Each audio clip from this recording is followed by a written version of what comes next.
Assalamu alaikum. So we'll be talking about visas. Unfortunately, visa I think is one of the most challenging and most complicated topics for us क्योंकि हमें उसमें कोई formal education नहीं मिलती, कोई knowledge नहीं होता, right? So we don't know what to expect.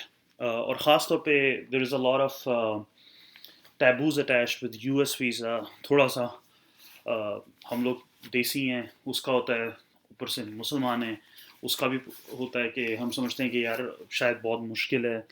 मसला ये नहीं होता कि आप की जो लेबल्स हैं आपको उसकी वजह से वीज़ा नहीं मिलता। द प्रॉब्लम इज़ कि we don't we don't do our homework right and we do a lot of blunders. ठीक है, तो it's good not to do the blunders and know कि क्या करना चाहिए और क्या नहीं करना चाहिए। सबसे बड़ी नंबर वन रीज़न कि लोगों के वीज़ा रिजेक्ट होते हैं वो ये है कि वो बहुत बड़े मेजर ब्लंडर करते हैं अपने वीज़ा के लिए। सो आपको बेसिक्स देखें, अब आप स्टेप वन देने जाते हो, सी के देने जाते हो, सी एस देने जाते हो, पढ़ के जाते हो ना, right? You know the subject. Problem ये है कि वीज़ा के लिए लोग उठ के चल जाते हैं बगैर किसी तैयारी के, और जो उनके जहन में the guess that they have कि this is what they need to say and behave, that's what they do. आप अपना step one C S C के स्टेप थ्री पास नहीं कर सकते अगर आप आंसर सिर्फ अपने गेस के बेसिस पे दो। ठीक है, तो that's why it's incredibly important for you to like prepare and over prepare for your visa.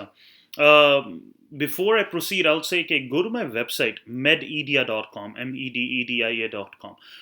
In the visa section उसमें ना काफ़ी ज़्यादा डिटेल है हर चीज़ की, तो I will briefly go over everything that you need to know about visa, uh, briefly summarizing everything. ठीक है, तो starting with the very basics. uh, what is status and what is visa? ये दोनों मुख्तलिफ चीज़ें हैं और अक्सर लोग इस पर कंफ्यूज हो जाते हैं। Visa is something that you need to enter into a country. ठीक है, आप पाकिस्तान से दुबई जा रहे हो, आपको वीज़ा चाहिए। आप पाकिस्तान से यूएस जा रहे हो, यूके जा रहे हो, आपको वीज़ा चाहिए उस दूसरे कंट्री में एंटर होने के लिए। What is status? स्टेटस ये है कि जब आप उस कंट्री में मौजूद हो ना, तो वीज़ा आप तो आ गए आप, राइट? तो आपका क्या स्टेटस है? बहुत से इट्स अ कंफ्यूजिंग टर्म, लेकिन just hear me out for a second. Visa is just the official permission to enter into the country. Status is the permission to reside in the country. These are completely two different things, right?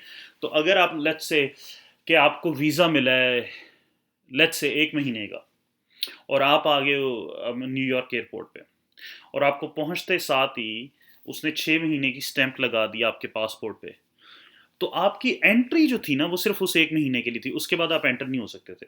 लेकिन जो आपका status है वो उस 6 महीने की stamp पे determine करता है कि आपको 6 महीने की स्टैंप लगी है, तो इसका मतलब है आपका स्टेटस ये है कि आप विजिटर वीज़ा हो, विजिटर वीज़ा पे हो उन 6 महीने के लिए। तो just clarify that thing in mind कि भाई वीज़ा और स्टेटस में आपको दोनों में फ़र्क पता लग जाए। अच्छा, तो this is the first one कि आपको वीज़ा और स्टेटस का मतलब बता दें। दूसरा, वीज़ा वेवर। आप बहुत लोग आएंगे भाई मेरे साथ वीज़ा वेवर लगता है नहीं। 99% लोग जो है ना, मैं आज तक किसी से नहीं मिला जिसपे वीज़ा वेवर अप्लाई करे। हम जितने भी लोग पाकिस्तान से, इंडिया से, देसी जितने भी आते हैं, हम सब पे वीज़ा वेवर नहीं अप्लाई करता। We need a visa to come to US unless और आपके पास पहले से ग्रीन कार्ड हो या यूएस सिटीजन हो, तो we all need visas. Visa waiver apply करता है कुछ ऐसे कंट्रीज़ हैं जिनके साथ यूएसए के आपस में कॉन्ट्रैक्ट्स हुए हैं, और वो लोग आ सकते हैं विदाउट मच वीज़ास, और या उनको एयरपोर्ट पे मिल जाता है। कनाडा हो गया, यू नो यूके वाले हो गए, उनको भी काम करने के लिए नहीं, वो सिर्फ सैर वगैरह करने, काम करने के लिए दे नीड दी ईएडी और सारा कुछ जो है उनका एक पूरा प्रोसेस है। तो कीप दैट इन माइंड कि अनलेस आप के पास सिटीजनशिप है एक ऐसी कंट्री की जिसका वीज़ा वेवर प्रोग्राम है एफिलिएटेड विद यूएस, आपके साथ वीज़ा वेवर बिल्कुल अप्लाई नहीं करता। ठीक है, तो यहाँ तक तो आपको बेसिक्स समझ आ गई, वीज़ा वेवर क्या चीज़ होती है, स्टेटस वर्सेस वीज़ा में क्या फ़र्क है, और let's talk about, just to clarify status versus visa. Let me give you another example, right? Let's say जी आप B1 B2 वीज़ा पे आए हैं अमेरिका, आपने अपना CS एग्ज़ाम दिया है, आपने अपने इलेक्टिव्स किए हैं, और आपकी शादी होगी और आपको इमिग्रेशन अप्लाई होगी। अब आपकी जब इमिग्रेशन अप्लाई हुई है तो आप वीज़ा के लिए नहीं अप्लाई करते, आप चेंज ऑफ स्टेटस के लिए अप्लाई करते हो। I-130 अप्लाई करोगे, पिटिशन फॉर एलियन रिलेटिव, और 485 अप्लाई करोगे, चेंज ऑफ स्टेटस। तो आपका जो स्टेटस है ना एकदम से, वो अब B1 B2 से आपका जो है इमिग्रेंट वाला हो गया। अब आपके पास जब तक ग्रीन कार्ड नहीं आ रहा ना, तब तक आपका स्टेटस इमिग्रेशन का है। लेकिन आप बाहर जाके, let's say you go to Canada और पाकिस्तान और India, you can't come back. तो क्योंकि आपके पास वीज़ा नहीं है, आपको स्टेटस था as long as you could stay in the country, so you are kind of stuck in the country, you can't leave US. कि आपका स्टेटस इमिग्रेशन का है लेकिन वीज़ा नहीं है इमिग्रेशन का।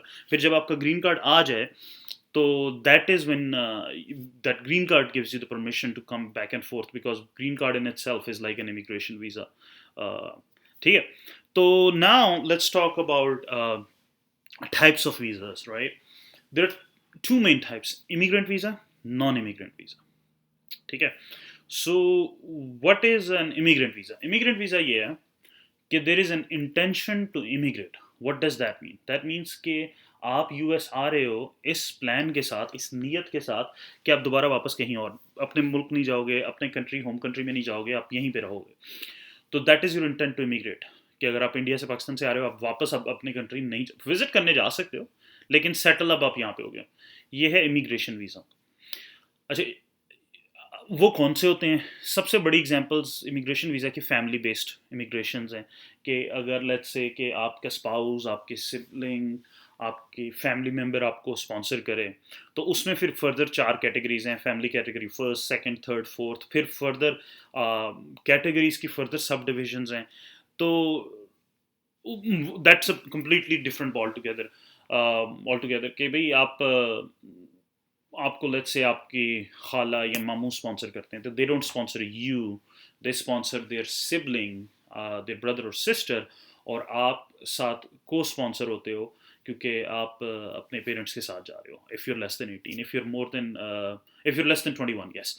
इफ़ यूर मोर देन 21, तो देन आपको फिर आप फोर्थ कैटेगरी में आ जाते हो, आपको उनके साथ नहीं जा सकते, सेपरेट करना। तो that is completely separate family based immigration. ज़्यादातर लोगों पे इट डज़ नॉट अप्लाई। एक बहुत स्मॉल माइनॉरिटी होती है जिन लोगों के लिए एक रेलिवेंट होता है। तो उस पर अगर किसी को क्वेश्चन हो, ask me, I might make another detail video just on that. अब आते हैं नॉन इमिग्रेंट वीज़ा। और मेरी बात गौर से सुनना, right? Non immigrant visa means there is no intention to immigrate. आपकी यूएस में परमानेंटली सेटल होने की इंटेंशन नहीं है, ठीक है? तो उसकी कौन कौन सी एग्जांपल्स हैं? उसकी एग्जांपल्स हैं जी, B1 B2 वीज़ा आपका आ गया, जो विजिटर वीज़ा है, बिजनेस वीज़ा है। स्टूडेंट वीज़ा है जो F1 वीज़ा है। J1 वीज़ा है जो कि आपके रेजिडेंसी और रिसर्च के लिए अक्सर यूज़ होता है। तो ये जो हैं, ये नॉन इमिग्रेंट वीज़ाज हैं। अच्छा, H1B is kind of a hybrid. वो it's mainly immigrant visa. Mainly आपका यही है कि आप हाईली स्किल्ड हो और आपके इवेंचुअली आपको ग्रीन कार्ड मिल जाएगा। तो that is why a lot of people prefer H1 on J1, क्योंकि H1 से आपको इवेंचुअली आपको जो भी यूनिवर्सिटी है वो स्पॉन्सर कर देती है ग्रीन कार्ड जहाँ आप जा रहे हो। तो let's talk about each one of them. B1 B2 visa, again ये वो वीज़ा है जिसपे आप CS के लिए जाओगे, इलेक्टिव्स करोगे, short term volunteer unpaid research करोगे।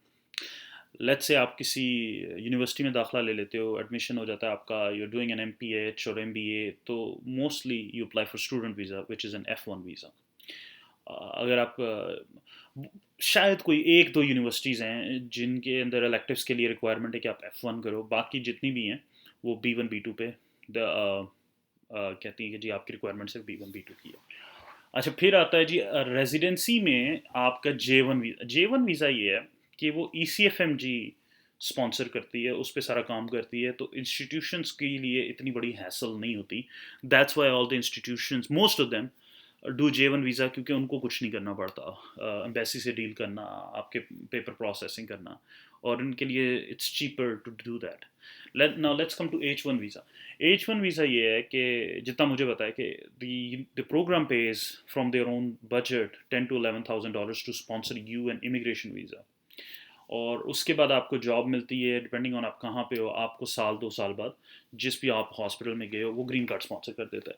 तो आप उनसे पहले, इंटरव्यू से पहले बात करते हो कि जी प्लीज़ मुझे H1 वीज़ा आप देंगे, और 2 साल बाद या साल बाद visa sponsor, green card sponsor कर देंगे। अच्छा, इसके अलावा जो है वो ये है कि हाईली स्किल्ड H1 वीज़ा ही होता है कि बहुत से लोग रिसर्च करते हैं। They also what they do is कि on the basis of their research they claim that we are highly skilled, we are very highly skilled professional in our own specialties, और हमारे मल्टीपल रिसर्च पेपर्स पब्लिश हुए हैं 10 15 20 अपनी speciality में। फिर वो 3 4 लोगों के लेटर साथ लगाते हैं जो कि उनकी स्पेशलिटी से हैं, और वो बोलते हैं कि भाई हाँ this is a well known doctor, और बेसिकली जस्ट टू प्रूव कि हाँ वाकई ये बंदा ऑथेंटिक है और एक हाईली स्किल्ड प्रोफेशनल है। तो आपको उस सिचुएशन में भी based on your research rather than clinical knowledge आपको यूएस गवर्नमेंट जो है वो एक ग्रीन कार्ड दे देती है। ठीक है, तो ये बेसिक मैंने आपको सारी एग्जांपल्स बताई हैं, B1 B2 F1 J1 और H1। अब B1 B2 जो है वो एक शॉर्ट टर्म वीज़ा होता है, राइट। ज़्यादातर लोगों को 1 साल 5 साल, अगर आप इंडिया से हैं तो 10 साल, पाकिस्तान में किसी को नहीं लगता 10 साल, एटलीस्ट आई डोंट नो, तो वो मिलता है। उसके बाद अब वीज़ा है, राइट। बेसिकली अगर आपका 5 साल का मल्टीपल एंट्री है, मल्टीपल एंट्री का मतलब है आप बार बार आ सकते हो, राइट। 5 साल मल्टीपल एंट्री का वीज़ा है, तो आप इसका मतलब है हर 3 महीने बाद, 6 महीने बाद, 10 दफ़ा हो, 40 दफ़ा हो, जितनी मर्जी दफ़ा हो, नोबडी केयर्स, वो आपका वीज़ा है। लेकिन स्टेटस आपका वो है कि जब आप एयरपोर्ट पे जाते हो आपको स्टैंप लग जाती है। तो वो कितने महीने की लगी है, 3 महीने की, 6 महीने की, जितने महीने की स्टैंप लगी है आपने उतने महीने में वापस जाना है। और ज़रूरी नहीं उसी एयरपोर्ट से, जहाँ मर्जी से चले जाओ। तो लेट्स से आप न्यूयॉर्क से आए हो और आपको 3 महीने की स्टैंप लगी है, तो आप 4 महीने बाद शिकागो से नहीं जा सकते, आपको 3 महीने बाद ही जाना है, और फिर जहाँ मर्जी से, चाहे शिकागो से जाओ चाहे अटलांटा से जाओ। तो ये बाकी let's see what else, interviews, yes. So visa interviews में इट्स वेरी इंपॉर्टेंट कि आपको पता हो कि आप किस वीज़े के लिए जा रहे हो, और वो बेसिकली कौन सा वीज़ा है, immigrant visa, non immigrant visa है। Now hear me very carefully, अगर वो एक इमिग्रेंट वीज़ा है ना, तो आप ये नहीं कह सकते कि भाई मैं अभी मेडिकल स्कूल कर रहा हूँ, तो मैं बस यूएस में इमिग्रेशन करने जा रहा हूँ, ग्रीन कार्ड मिल गया तो मैं वापस आ जाऊँगा, मैं अपना मेडिकल स्कूल ख़त्म करूँगा, मैं इधर जॉब करूँगा, अपना घर है मेरा सारा और सिस्टम है, तो फिर दिल किया तो बाद में चल जाएंगे, वरना ग्रीन कार्ड तो है नहीं। दैट्स बिकॉज देखिए, बात यह है कि आप यूएस गवर्नमेंट को कह रहे हो कि मैं परमानेंटली अपनी लाइफ में यूएस में सेट होना चाह रहा हूँ, और आप ये कह के उनसे ग्रीन कार्ड ले रहे हो, फिर आप कह रहे हो मैं वापस जा रहा हूँ, right. These are contradicting statements, तो ये आप कर नहीं सकते। So this is for immigration visa. Basically वो यही है कि मैं कश्तियाँ जला के I am going to US and I am gonna settle there permanently for ever in my life. अब the reason I told you all this कि नॉन इमिग्रेंट वीज़ा इसके बिल्कुल ऑपोजिट है। The number one reason I see people get rejected is कि जो मैंने आपको अभी सब कुछ बताया ना, वो जाके नॉन इमिग्रेंट वीज़ा के इंटरव्यू पे आप बोल देते हैं। B1 B2 पे आप जा रहे हो, J1 पे जा रहे हो, F1 पे जा रहे हो, और आप जाके कहते हो यू नो व्हाट, मैं परमानेंटली जाके अब यूएस में सेटल हो जाऊंगा, मेरे अंकल आंटी खाला चाचे हर कोई ना कोई बैठा हुआ है अमेरिका में, बस मेरा तो यही प्लान है कि बस अभी मैं जा रहा हूँ और उसके बाद I am gonna come back to Pakistan only to visit, और I am gonna be permanently settled there. तो आप देखो, see what you are doing here, right. आप एक नॉन इमिग्रेंट वीज़ा के लिए अप्लाई कर रहे हो, और आप अपनी इंटेंट टू इमिग्रेट बता रहे हो कि आप ये कह रहे हो कि जी मैं, आप मुझे वीज़ा दें जिससे इमिग्रेशन नहीं होती, लेकिन मैं इमिग्रेशन करूँगा। तो दैट इज़ रॉन्ग, राइट। तो होता ये है कि जो number one reason to prove your dedication is कि आप अपने एसेट्स जो आपके नाम पे हैं, आपका घर है, गाड़ी है, जॉब है, आप वो दिखाते हो, ख़ास तौर पे B1 B2 वीज़ा के लिए कि भाई मेरी प्रॉपर्टी पाकिस्तान में, इंडिया में, जहाँ भी है, मेरी प्रॉपर्टी सारी यहाँ पे है, मेरे एसेट्स यहाँ पे हैं, मेरी फैमिली सारी यहाँ पे है, nobody out of my family has immigrated out, I have enough funds to support my self, मेरे बैंक स्टेटमेंट में पैसे पड़े हुए हैं ठीक ठाक, like I don't know 10 20 30 lakh, तो I have enough money to support my self, मेरा पैसा सारा मेरे अकाउंट्स में है, I have property in my name, मेरी गाड़ी यहाँ पे है, मेरे बिल्स दे रहा हूँ, मेरा घर यहाँ पे है। तो I don't have a reason to dump all that, leave my parents, leave my family and go settle permanently in US, at least not yet. ठीक है, be honest, at least not yet. हाँ, अभी मैं इलेक्टिव्स करने जा रहा हूँ, बाद में अगर मेरा माइंड बना तो शायद मैं स्टेप्स कर लूँ, और शायद मैं इमिग्रेशन, मतलब it sounds weird and counter intuitive, but that is the way it is कि शायद मैं स्टेप्स कर लूँ और शायद मैं रेजिडेंसी अप्लाई कर लूँ, लेकिन फ़िलहाल मेरा यही प्लान है कि मैं सिर्फ इलेक्टिव्स करने जा रहा हूँ। जो पता उन्हें भी होता है, लेकिन यू कैन से दैट कि भाई मैं अभी परमानेंट मैं जा रहा हूँ, मैंने फिर 7 स्टेप्स देने हैं और फिर मैं रेजिडेंसी कर लूँगा। और इसी तरह जब आप रेजिडेंसी के लिए ले रहे हो वीज़ा, राइट, J1 वीज़ा आपने अप्लाई किया हुआ है, या F1 वीज़ा आप अपनी मास्टर्स वगैरह के लिए अप्लाई कर रहे हो, यू कैन से दैट कि भाई हाँ मैं जा रहा हूँ, मैंने एमबीए करना है, मैंने एमपीएच करना है, फिर मैंने अमेरिका में जॉब ढूंढनी है। इसी तरह J1 वीज़ा बाय डेफिनेशन ये है कि अमेरिकन गवर्नमेंट आपको बुला रही है, आप आइए, अपनी ट्रेनिंग पूरी करें, रेजिडेंसी फेलोशिप जो करना है करें, उसके बाद वापस अपने कंट्री पे चले जाएं। ठीक है। इवन सेइंग कि भाई नहीं मैं आ रहा हूँ, मैंने ट्रेनिंग करनी है, फिर मैं वेवर कर लूँगा, even that is not the right thing to say, क्योंकि it's J1 is actually an exchange program. आपको वो बुला रहे हैं, ट्रेन कर रहे हैं, और इसलिए ट्रेन कर रहे हैं ताकि आप जाके अपने होम कंट्री को सर्व करें। Unfortunately that is not what happens most of the times. So just keep that in mind, right? Okay, that's the reason J1 visa was originated. तो what else? हाँ, मतलब एसेट्स अपने दिखाना बहुत ज़रूरी है, पेपर वर्क करके रखना, अपने सारे डॉक्यूमेंट्स दिखाना कि भाई अगर आप नॉन इमिग्रेंट वीज़ा पे, आई रिपीट, ये दिखाना कि भाई मेरे सारे अपने होम टाइज दिखाना कि my ties are stronger to my home country than US. अब let me give you an example. आप B1 B2 या J1 वीज़ा के लिए जा रहे हो, और आप कहते हो मेरे 3 भाई हैं, 2 उनमें से यूएस में है, एक यूके में है, एक मेरी सिस्टर है वो भी यूएस में है, उसने ओवरस्टे किया था वीज़ा पे, और मेरी तो कोई इधर जॉब नहीं है, मैं तो बस वेट कर रहा था मेरा नॉन इमिग्रेंट वीज़ा लगे, मैं जाऊँ, मैं एग्ज़ाम्स दूँ, और चूँकि मेरी फैमिली वहाँ पे है, वो इवेंचुअली सेटल देयर, और मैंने स्टेप्स दे दिए हैं, अब मैंने रेजिडेंसी भी अप्लाई की हुई है, तो I will eventually settle there, और आप मुझे please non immigrant visa B1 B2 दे दें, या आप मुझे J1 वीज़ा दे दें रेजिडेंसी के लिए, ताकि मैं 3 साल की रेजिडेंसी करके उधर सेट हो जाऊँ और परमानेंटली उधर रह लूँ। तो आपका क्या ख्याल है कि आपको वो वीज़ा ऑफिसर वीज़ा देगा? Right, you won't get it. तो इसके मुकाबले में if you go for let's say कि भाई my family is all in my home country, मेरे पेरेंट्स यहाँ पे हैं, मेरा घर है यहाँ पे, मेरी जॉब है जिससे मैंने छुट्टी ली हुई है, ये देखें जी मेरी लीव सर्टिफिकेट है यहाँ की जॉब का, I have all my assets here, मेरी प्रॉपर्टी सारी यहाँ पे सब खत्म हो जाएगा, and I haven't sold anything because I intend to come back, so I am just going there to do what I have to do, like electives, like CS exam, चाहे residency interviews, whatever, just going there to do that, I haven't plan much about it, कि उसके बाद क्या, हाँ अगर residency मिल गई तो मैं कर लूँगा, लेकिन इवेंचुअली मेरा गोल ये है कि मैंने वापस आके अपने होम कंट्री को सर्व करना है। That is when and how you get a non immigrant visa, क्योंकि जैसे मैंने बताया इंटेंट आपकी नॉन इमिग्रेंट वीज़ा की होनी यही चाहिए कि आप इमिग्रेट नहीं कर रहे। Then let's say once you come in on a J1 visa, then there are two ways. Either you go back to your home country, आप home country की जो requirement है, depending on which country you're coming from, it varies between 2 to 4 years, आप वो करते हो, और if you don't want to go back to your home country, you can do a waiver job, आप एक रूरल एरिया में या hardship वाले एरिया में जाके 2-3 साल की जॉब करते हो। Unfortunately most of them are pretty malignant and toxic and don't pay very high, तो कीप दैट इन माइंड।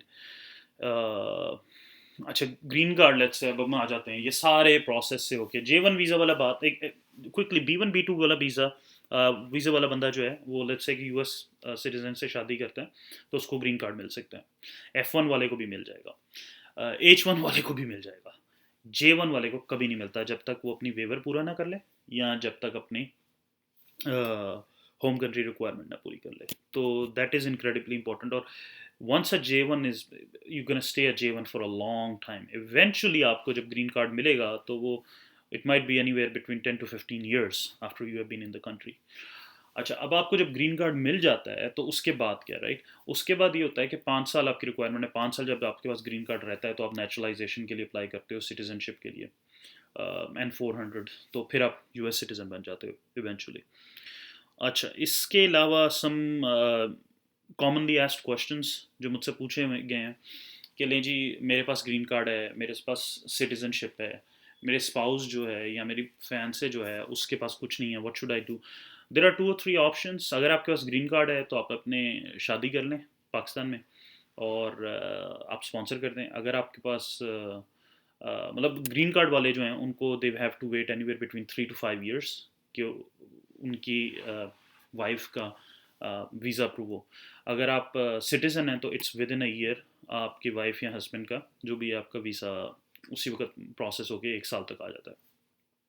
अगर आप यही सिचुएशन है B1 B2 वीज़ा है और you get married to a US citizen, आपको स्टेटस चेंज हो जाता है अगर आप यूएस में, अगर पाकिस्तान में तो वही चीज़ है कि 1 साल अगर सिटीज़न के साथ है ग्रीन कार्ड तो आप 3 से 5 साल आप स्टक हो गए हो। क्यों? क्योंकि आपके पास पहले एक नॉन इमिग्रेंट वीज़ा था, लेकिन अब आपने इमिग्रेशन फाइल कर दी है, तो जो नॉन इमिग्रेंट वीज़ा है वो आपका नल एंड वॉइड हो जाएगा। इट्स वेरी इंपॉर्टेंट कि एक दफ़ा आपने इमिग्रेशन अप्लाई कर दी है ना, तो आपका non immigrant visa null and void हो जाता है, चाहे आप जहाँ मर्जी बैठे हो।